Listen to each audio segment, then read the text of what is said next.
So Yeah. I wanna ask you one final question. This Yeah. show is called Love Music More. This segment's called Love Music Why. This is just a chance for you to talk about, just at the highest level, why do you love music? Why do you still feel passionate about this? Why have you been doing it for so long, and why do you want to keep doing it for so long? I I think it's a really, really, really good question. The answer is going to be a lot, but I think people underestimate the degree to which we are inherently compulsed to do certain things. I find the idea of human free will to be kind of laughable. It's like, we're not just going to wake up and make any choice every day. We make one of like two or three. Now, you could do anything. That's the idea of free will. Yeah, I don't know, man. Not really. We're not. In some ways, human beings are incredible and special, and in some ways, we're just like a little bit more sentient than dogs. Dogs just don't know how to tell us that they're full of shit. So, like, everyone thinks they're going to, oh, the human mind and the thing. There's like a handful of those people on planet Earth that ever advanced the human cause. The rest of us are getting up, and we're just instinctually more like honeybees than geniuses. We just are compulsed to do things. That's why even with the music industry not being as lucrative, we still have infinite number of people writing songs and paying hard-earned money to make albums. You cannot count out the idea of human will to do the things that make you happy, or not even if they don't make you happy, just to do the things that you do. You literally are doing it. It doesn't matter what you say about yourself, what you think. None of that really matters at the end of the day. You are the things that you spend time doing. And so, I don't know why music is so built into me. I don't know why. It doesn't really matter why, because it is true. And I do think, I'm definitely, as we kind of discussed, I like to get into a thing and burrow to the end of it. I'm a completist in a lot of ways. It's like, well, guitar tone, huh? 20 years later, you got this wall amps and you've listened to every speaker ever, and you've spent, so it's like, I'm kind of that way in general. And there is something boring about just being like, yeah, I'm good at the thing. It's like, if you could get so good at shooting 3-pointers that you never missed, that'd be boring, right? It's the chance that you might miss that makes things exciting, and upping the degree of difficulty in things makes life more interesting. So I think part of the reason that music appeals to me is that I am fully aware I can never be the best. And even the guys that are the best aren't the best all the time. It's a never-ending journey. You end up with physical proof of what you were capable of at the time. There aren't a lot of endeavors that are like that. There just aren't. A lot of things that people do with their time, or they do for a career, are, well, I just did this stuff and then I'm going to have to do it again tomorrow. And when I'm done with it, as long as I do it, nobody's going to get mad at me or something. This is not that kind of job. This is the job where you're going to spend a whole lifetime, ups and downs, yings, and you're going to go back and forth, and you can never truly be perfect at it. You can always be improving, and that's exciting. Like, if I'm going down a rabbit hole and I'm trying to figure out how to solve some problem, that's exciting. Like, my brain is more, the synapses are firing. My brain is active. I wake up without an alarm. If I got stuff going on, it's crazy, man.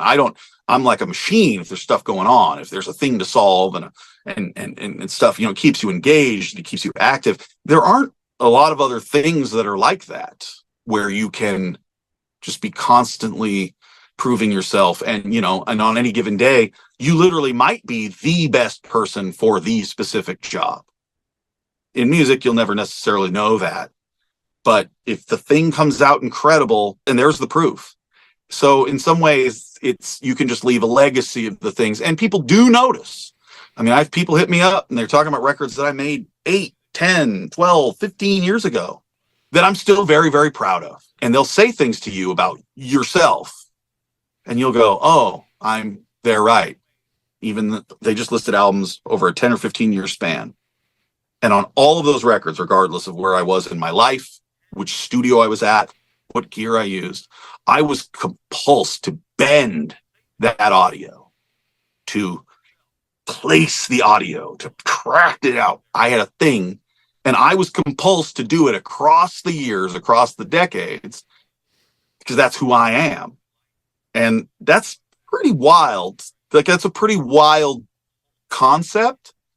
It's not something I think about daily, because then you'd just be like living in the past or something.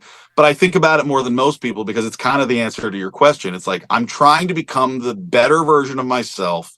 There is no perfect. There's just the best I can do. And then giving people their art in a way they can be proud of is an extremely gratifying feeling. You know, when you send someone a final mix or a final master, and they tell you they broke down in tears because they're so, it's probably the relief of the thing coming out good, but also the pride. A lot of it's the relief. I don't care what it is. You take somebody who puts in all this sweat equity and all this work and all this time for the thing they're compulsed to do, and the thing that you're compulsed to do causes them a true human emotion or a moment, not to mention the other people that are going to listen to it. That's crazy. That goes just beyond me as like a music fan growing up in the 90s listening to Nirvana, and like, that's cool and all for me. That's my musical journey, and I love, there's plenty of stuff that I love that's personal to me, and that's great, but that's a separate thing. Nobody cares when they hire you to make a record how much you like Nirvana or something. It doesn't matter, how much you like Nirvana when you were 8, 9 years old. That's not going to come up. Can you make their dreams come true? Their artistic, subjective, budget limited, usually, dreams come true. Like, what? On a daily basis. My entire job is taking someone's hard-earned, they had to get a practice space or write it and get an interface and demo it and track it again and sing it with their chest and their body, all the work and sweat equity that goes into making a thing. And every single day when I come in, it's my job to validate that entire process. I don't know, other than, I don't know a lot of jobs where it's that level of gratification is even possible in a creative field. It's very, I don't know. I'd probably be open to those jobs. I'd probably be open to other jobs like that, but that's just what's compulsed in me. Those are the things that make me happy. And obviously that's what I want to do, because that's literally what I'm doing. So you just take a bunch of people's compulsions, you use your compulsion, and then we're all just compulsed to make the best thing we can make. It's a pretty good feeling, man. I have hanging out with killer dudes who all like music for some similar reason than you do, sending off files and emails and getting fucking high five emails back. There's a lot worse ways to live a life, I'm quite sure. There are more lucrative ways to live a life. For some people, I'm sure I could be doing this in a way probably that made me more money if I was concerned with that ultimately. Not that I'm not concerned with it to any degree, but I've never really been willing to just do things that I don't want, that aren't me to do it, or do things that are disingenuous to do it. I'd rather be a very happy, fulfilled person getting those emails and making high fives, instead of being like, yeah, I'm the guy who told everybody you had to do this and this and this to mix a record, and it was easy. And now I've got, millions of dollars. It's like, again, I don't knock the hustle, and there's lots of good information out there from that stuff that I've gotten. So that was what they were compulsed to do. So for them, maybe the music wasn't really the passion. It was the vehicle for the other thing. Great. We're all compulsed to do different things. So I don't knock anybody for taking a different path. But at the end of the day, if I wanted to be doing something else, I probably would have. I'd probably be doing something else. I just seem to keep doing the same thing over and over and over again and really enjoying myself. So, yeah, I guess it's just based in familiarity, and just the passion for it is the rewards of the thing itself at the end of the day. Great answer. So where can people get in touch with you? Where can they hire you? Yeah, so I have my website, stephanhawkes.com. There's an inquiry thing on there and a bunch of, you know, probably blurbs on there that sound a whole hell of a lot like whatever I just told you. stephanhawkes.com. It's Stephan Hawkes at Instagram and TikTok. It's not a common name, so I was able to get, Stephan Well Hawkes at done. Gmail, for instance. I was able to get them all, so because my name is not common. And I'm a computer Get savvy on it. guy, so I made sure to hop on some of those earlier. But some of them I didn't, and they weren't taken. So yeah, basically that, and it really is anything audio related. It's just anything. It's like whatever, just whatever. There's no part of the thing I can't do and don't do on a regular basis.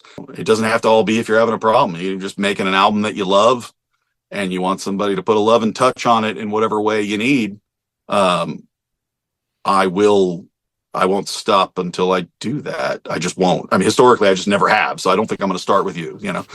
It's like I would think about that. I go, what if you do just give up, like trying super hard to like? It's like, yeah, I don't know, man. It's like, yeah, I don't know. I don't know how. Really appreciate you hopping on. This is a great conversation. Learned a Yeah, lot. it's great. I know we probably could have gotten more into some of the guitar amp stuff, and I again, like I said, I could have spent the whole time on the story of two different types of 70s guitar speakers, and we could have done that. But I think we probably went down a more interesting lane with it all. So No reason we can't do it again. yeah, it'd be great, man. Awesome. Thank All you. right, dude.